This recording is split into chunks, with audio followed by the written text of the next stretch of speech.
Good morning, everyone. It's Courtney from Umaya, and I wanted to share with you today a treatment plan that I have been using on quite a few patients that are coming in with similar chief complaints. Any guesses? It's lung season because we're entering fall, and these chief complaints have to do with the function of the lung. In the comments below, you're going to be able to find the style of cupping that I'm using and also the points that I'm using. And in this video, I'll just be describing to you some of the complaints, the relationship between the lung and the liver, and then the feedback from the patients after they receive treatment. So, number one, the chief complaint. The chief complaint is difficulty taking a full breath. So this is not shortness of breath. This is not breathlessness. This is a bit of stagnation right in the hypochondriac area and the inability to take that full breath.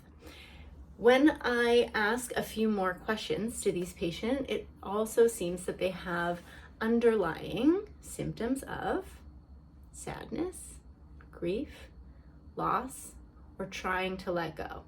Something that maybe was active in their life throughout at least the summer season is now dissipated, changing, and they have to go through that process of shifting. Again, as you know, as a student of acupuncture or practitioner of acupuncture, the lung is associated with all of these feelings. So what happens when we're going through those feelings is that over time, the energy, the lung qi, can start to deplete. When the lung qi depletes, it doesn't necessarily have the power to descend, and we need it to fully descend in order to take that full breath. The diaphragm has to be able to go all the way down, lungs can fill, and then we feel that we are more nourished by the air we're taking in. Secondary is that in the relationship between the lung and the liver, if the lung qi is not descending, then the liver qi cannot ascend, which liver qi does spread in all directions, but specifically with the relationship with the lung and the liver, the lung qi goes down and the liver qi goes up. The liver qi, as you know, often gets stuck also in this hypochondriac region. So the second thing that these patients are also saying is that they feel just tightness through their chest, which restricts their breath. And some of them will say they have a sensation that goes from the back to the front, around the rib cage, around that hypochondriac area. Now, most of these people, when I've talked to them, they're not showing the classic liver signs of irritation. They're not having any yang rising signs. It's just that the energy is getting stuck, and it's because of the relationship between the lung and the liver. You also want to check your patients and make sure that that lung qi, if it's not fully descending, they're not experiencing things like constipation. And if they are having depression as well, on top of these feelings of loss and grief, that can be a sign of the liver energy is also getting stuck. So, how can we help them?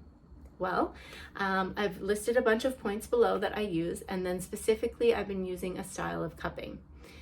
The style of cupping that I'm using is very much connected to your patient and their participation in the treatment. Very important.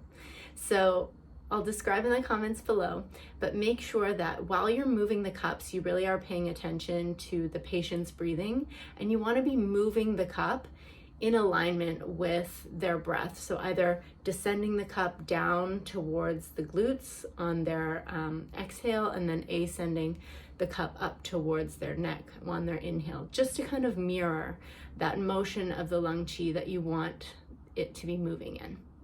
All right, that's it for now. If you find this helpful, let me know. If you have questions or comments, love to hear it. Otherwise, students, good luck. Practitioners, stay safe. Everyone else, see you later.